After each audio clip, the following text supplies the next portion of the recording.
तो ये दोस्तों, स्वागत है आपका एक और नई वीडियो में। और आज हम बात करने वाले हैं Ryzen 7 9800 XTD के बारे में, जो कि अभी कुछ महीने पहले ही लॉन्च हुआ है।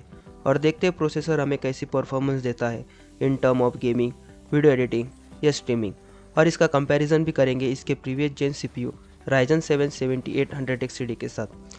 यानी इन दोनों CPUs में से आपको कौन से CPU के साथ PC बिल्ड करना चाहिए 2025 में, ये भी डिस्कस करेंगे, ताकि आपको ये क्लियर हो सके कि आपके लिए कौन सा CPU बेस्ट रहेगा फॉर PC बिल्ड। और आपने अगर ऑलरेडी Ryzen 7 7800 XTD के साथ PC बिल्ड किया हुआ है तो क्या आपको Ryzen 7 9800 XTD में अपग्रेड करने की जरूरत है या नहीं, इसके बारे में भी बात करेंगे। और मैं आपको सजेस्ट करूंगा best graphics card for both of this CPUs। चाहे आप 1080p गेमिंग करना चाहते हो या 2K इवन 4K रिजोल्यूशन वाले ग्राफिक्स भी ये प्रोसेसर सपोर्ट करता है। तो आप अपने लिए एक 4K गेमिंग PC बिल्ड करना चाहते हो तो क्या आपको इन CPUs के साथ PC बिल्ड करना चाहिए या नहीं, इसका भी थोड़ा अंदाजा आपको इस वीडियो में हो जाएगा। और ये एक फुल PC बिल्ड वीडियो भी होने वाला है, तो अगर आपको PC बिल्ड भी करना है with one of this CPUs तो बने रहे इस वीडियो में। तो चलिए बिना देरी किए शुरू करते हैं।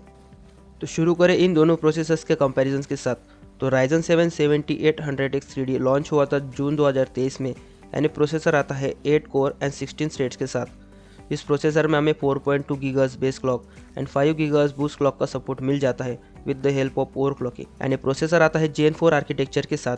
आगे बात करें कैशे के बारे में, तो इसमें हमें 512 KB L1, 8 MB L2 and 96 MB L3 cache का सपोर्ट मिल जाता है। पावर कंजप्शन के बारे में बात करें तो प्रोसेसर आता है 120 वाट की TDP के साथ एंड ये प्रोसेसर सपोर्ट करता है AM5 चिपसेट वाले motherboard. And talking about memory, तो इसमें हम DDR5 52 MHz फ्रीक्वेंसी वाले रैम इंस्टॉल कर सकते हैं एंड मैक्सिमम 128 GB तक ये CPU रैम सपोर्ट करता है। आगे बात करें PCI वर्जन की, तो इसमें हमें PCI वर्जन 5.0 का सपोर्ट मिल जाता है, जिसमें हमें 28 टोटल एंड 24 यूजेबल लेंस के साथ ये प्रोसेसर आता है। आगे बात करें Ryzen 7 9800 XTD के बारे में कि क्या स्पेसिफिकेशन से जो ये CPU हमें प्रोवाइड करता है। तो प्रोसेसर आता है 8 कोर एंड 16 थ्रेड के साथ, जो कि सेम है प्रीवियस जेन CPU से। आगे बात करें फ्रीक्वेंसीज की, तो प्रोसेसर आता है 4.7 GHz बेस क्लॉक और 5.2 GHz बूस्ट क्लॉक के साथ and processor base Gen 5 architecture पर। और बात करें कैशे के बारे में, जो इस सीरीज का सेलिंग पॉइंट भी है, तो इसके अंदर हमें 640 KB L1, 8 MB L2 and 96 MB L3 cache का सपोर्ट मिल जाता है, जो आपको हेल्प करता है quicker response time to access our application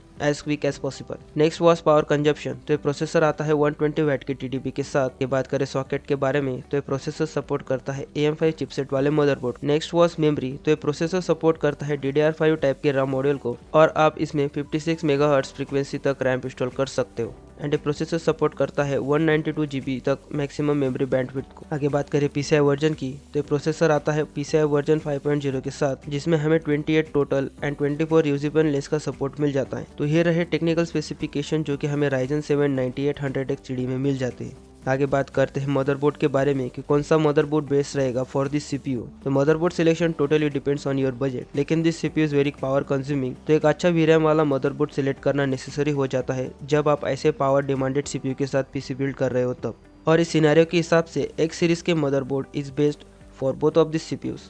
चाहे आप X870 को कंसिडर करें या X870E को, ये पूरा डिपेंड है आपके बजट पर, क्योंकि आप अगर 2K गेमिंग भी कंसिडर करके चल रहे हो तो आपके CPU की यूजेस डेफिनेटली पुश होगे। और जिस TDP के साथ ये प्रोसेसर आता है 120 वाट, तो इसके लिए VRM एंड VRM सिम का एक इंपॉर्टेंट रोल आ जाता है। और आप अगर 1080p गेमिंग कंसिडर करके चल रहे हो तो 20 सीरीज के मदरबोर्ड भी बेस रहेंगे MSI और गीगाबाइट। लेकिन आप एज 4K PC बिल्ड करना चाहते हो इन CPUs के साथ, तो आपको X सीरीज के मदरबोर्ड को ही चूज करना होगा फॉर दिस बिल्ड। आगे बात करें ग्राफिक्स कार्ड के बारे में, तो GPU सिलेक्ट करना भी एक इंटरेस्टिंग पार्ट हो जाता है जब आप इन CPUs के साथ PC बिल्ड कर रहे हो तब, क्योंकि आप इन CPUs के साथ 1080p, 2K और 4K लेवल के भी ग्राफिक्स कार्ड पेयर कर सकते हो। मेरा मतलब RTX 4000 सीरीज और Radeon RX 7000 सीरीज के ग्राफिक्स कार्ड भी ये प्रोसेसर सपोर्ट करता है। आपके नीड के अकॉर्डिंग आप अपने लिए एक बेस GPU इनमें से सिलेक्ट कर सकते हो।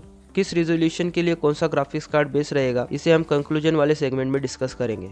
आगे बात करें पावर सिलेक्शन के बारे में, तो इन दोनों CPUs को आप अगर RTX 4060 और RX 7600 के साथ पेयर करते हो तो उसके लिए 750 वाट का पावर सप्लाई बेस रहेगा। आगे आप अगर इससे बड़े ग्राफिक्स के साथ जाना चाहते हो तो ऑब्वियसली उसके लिए ज़्यादा वाटेज वाला पावर सप्लाई चाहिए। और आप अगर RX 7900 XTS के साथ इन्हें पेयर करते हो तो आपको 1000 वाट का पावर सप्लाई रिकमेंडेड है। और 4090 को लेकर आप 850 वाट के साथ भी PC बिल्ड कर सकते हो। कूलर भी आपके पावर कंजप्शन में काफ़ी तगड़ा रोल प्ले करता है कि कौन से कूलर आप अपने सिस्टम में ऐड करना चाहते हो। आप अगर